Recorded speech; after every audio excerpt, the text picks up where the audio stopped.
Sejam bem-vindos a mais um vídeo do meu canal. Eu sempre respondo suas dúvidas nas redes sociais e hoje eu trouxe aqui o Diego. Tudo bom, Diego? Fala, Thiago, beleza? Beleza. Você que edita os vídeos aí, né? Exatamente, tá Você que me aí. deixa gordo quando na verdade eu não sou, né? Não. Hoje a Beleza. gente pegou umas perguntinhas lá que vocês mandaram pelo Instagram do Thiago e a gente veio aqui responder, Ótimo. beleza? E o Thiago também tá respondendo algumas perguntas em live, então se vocês quiserem deixar umas perguntas aí nos comentários dos vídeos, pode ser que ele responda nas próximas semanas. Então, vamos lá pra primeira pergunta. Não. Primeira pergunta. O cara pergunta assim, Thiago, Ibovespa está no seu ponto mais baixo da história? Não, mais baixo da história não.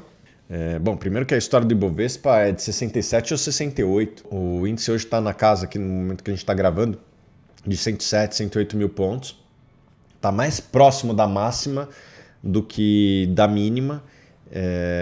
Existem alguns que argumentam tem que ser analisado em dólar, eu concordo, mas mesmo assim está bem longe das mínimas. Tenho que puxar esse número, mas está muito longe. A relação preço-lucro hoje do Ibovespa ela tá mais baixa do que lá em 2016. Ah, sim. Bom, vamos lá.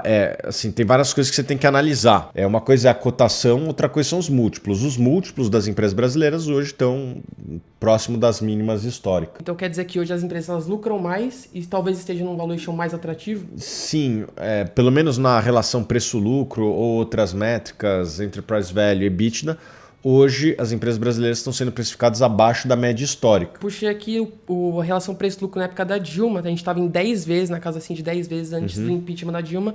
E hoje o Ibovespa está negociando na casa de 6,27 vezes aí. Então quer dizer que hoje o Ibovespa ele talvez esteja num bom patamar para quem quiser estar lucrando no seu capital? Eu acredito que sim, é uma das bolsas mais baratas do mundo. É importante lembrar que essa média está sendo puxada para baixo, ao contrário da época da Dilma. Empresas de commodities como Vale, Petrobras, siderúrgica estavam muito mal e estavam lucrando quase nada naquela época. Hoje essas empresas estão muito lucrativas, com balanço muito sólido e puxando para baixo essa média. Não dá para comparar banana com maçã, né? Porque de certa forma as empresas de commodities naquela época jogavam contra e hoje jogam a favor, mas mesmo assim se a gente pegar as demais empresas o Ibovespa não está caro. É isso, vamos lá para a segunda pergunta aqui do vídeo. O cara pergunta assim, Thiago, qual é o futuro do setor bancário, na sua opinião? A gente teve aí o Banco Inter revertendo o prejuízo aí ontem, 19 milhões de lucro. O que você acha aí do futuro do setor bancário, considerando fintechs e... Tá, eu acredito que o setor bancário, ele se torna mais competitivo, né? De certa forma deflacionário. Ele vai por uma série de motivos, seja por eficiência que é trazida através de inteligência e menos processos físicos, né? Na hora que você digitaliza, em teoria você tem algumas economias relevantes. Em teoria deveria se tornar tudo mais barato, né? Desde o seguro até o empréstimo, a conta, né? Vários bancos já estão isentando seus correntistas de diversas tarifas que existiam no passado.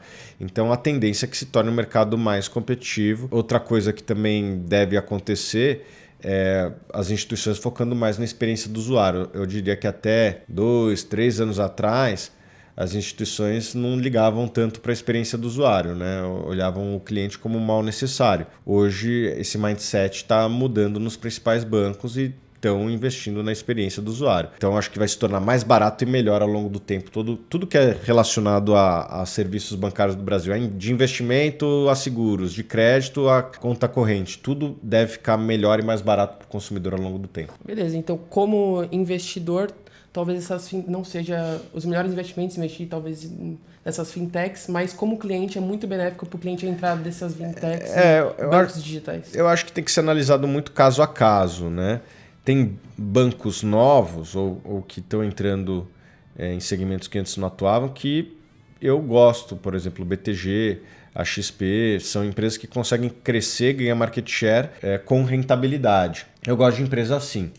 Bancos que crescem sem rentabilidade eu preferiria ficar de fora. Eu acho assim, acho que você talvez concorde comigo que talvez essas empresas não tenham uma das maiores vantagens competitivas que é o power in price. Eles têm um cliente muito sensível a preço, você diz. Talvez no futuro, quando forem rentabilizar esses clientes, eles vão ter um pouco de dificuldade. Eu acho que muitas empresas novas de serviços bancários atraíram o consumidor dando descontos, apelando para uma justificativa de preço para atrair o cliente. A partir do momento que você quer rentabilizar, você vai ter que botar algum preço nele, você vai ter que cobrar o cliente por alguma coisa e você atraiu ele por um motivo, que era o desconto, e agora você vai tirar o desconto ele vai ficar insatisfeito e talvez mude ou volte para a instituição anterior. Então, tomaria um cuidado muito grande se eu fosse investir em empresas do segmento bancário que tem atraído o cliente somente por desconto em todo tipo de tarifa. Então o LTV é muito importante nesses tipos de case, e o LTV talvez esse cliente seja muito baixo, né? Consiga rentabilizar. Sim, é difícil você rentabilizar alguns tipos de cliente, principalmente esse cliente price sensitive. A terceira pergunta aqui do vídeo, o cara pergunta, Thiago, por que investir na bolsa se a gente tem CDB pagando IPCA mais 6, IPCA mais 5 aí? É uma boa pergunta, eu acho que tudo é uma questão de risco-retorno. Você tem várias empresas que começam a pagar na casa de 10% de dividend yield, que ainda cresce. Então, acho que é tudo uma questão de risco-retorno. Eu acredito que tenham empresas que, mesmo nesse patamar de juros, vão ter uma rentabilidade muito superior a isso daí. Né? Eu não estou dizendo que para você não comprar CDBs ou títulos que estão remunerando bem hoje, porém, eu acredito que tem alguns ativos na bolsa que provavelmente vão render mais, com mais risco, mas mais do que esses títulos que você está falando. Então beleza, então tá tudo atrelado à questão do risco-retorno. Não tem como Risco você retorno. ter um retorno muito acima da média tomando o risco praticamente zero, né? Exato. Não tem como. Exato. Então eu acho que tem umas boas relações risco-retorno na bolsa e é isso que eu olho. Se eu quisesse um retorno desse, realmente eu botaria no CDI. Eu, quando invisto, eu busco ter taxa de retorno de 2 dígitos ou mais. É isso que eu busco. O Buffett ele tem uma taxa de retorno nessa casa, só que não é fácil você também ter uma taxa de retorno nessa casa, você vai acabar tomando os riscos e tudo tem que estar implícito nas nossas premissas do seu valuation quando você for calcular o preço das suas ações. Muito bem, tá aprendendo direitinho. Valeu pelo elogio aí, Thiago. Então vamos lá para nossa última pergunta aqui do vídeo. O cara ele é simples e direto, Thiago. 3 ações boas e baratas. Vou falar uma brasileira, uma estrangeira e uma small cap. Eu acho que tem várias em cada uma dessas categorias. Vou falar o primeiro nome que vem na mente, não necessariamente é a única, né? Mas obviamente que como é o primeiro nome que vem na mente, provavelmente está entre as minhas favoritas hoje. Banco do Brasil, eu acho que das grandes empresas está muito barato. Facebook, lá fora. E uma small cap, eu acho que G2D, cara. A G2D está com desconto muito grande frente ao valor dos ativos, né? Ela é uma empresa que é uma holding que investe em startups, né? E se você pegar o valuation dessas startups nas últimas rodadas e pegar essa conta e botar na quantidade de ações que a G2D tem dessas startups, você vai ver que a G2D talvez seja uma das holdings de maior desconto do mundo. Então, para quem quer investir em startups, é uma forma de você investir com um time que trouxe um resultado muito bom ao longo dos últimos anos e com desconto frente ao valor das propriedades ou dos ativos que estão ali dentro. Então eu gosto de G2D, não são as únicas empresas, mas essas são algumas que vêm na cabeça. Rapidamente aí peguei uma de cada segmento. Aqui, beleza. Então, a G2D eu acho muito legal nela, um ponto que eu vejo muito positivo, que talvez a gente, para investidor pessoa física, que está começando agora, a gente não tenha muita capacidade de entrar em rodada de investimento de startups. Ah, é verdade. Mas investindo através da G2D, a gente está exposto ao risco das startups ou o retorno que elas podem gerar ao longo do tempo. Aí a gente não teria capacidade por não ter realmente o dinheiro, o capital necessário para fazer esses investimentos. Você pega alguns fundos de venture capital, os caras pedem cheques assim, mínimo de 10 milhões de dólares, 20 milhões de dólares para você participar. Eu acho que a maior parte dos investidores que nos acompanham não tem esse valor, ainda mais para botar numa coisa só, num ativo só. O cara que faz esse investimento, ele tem que ter um patrimônio grande e vai investir somente uma pequena participação em startups.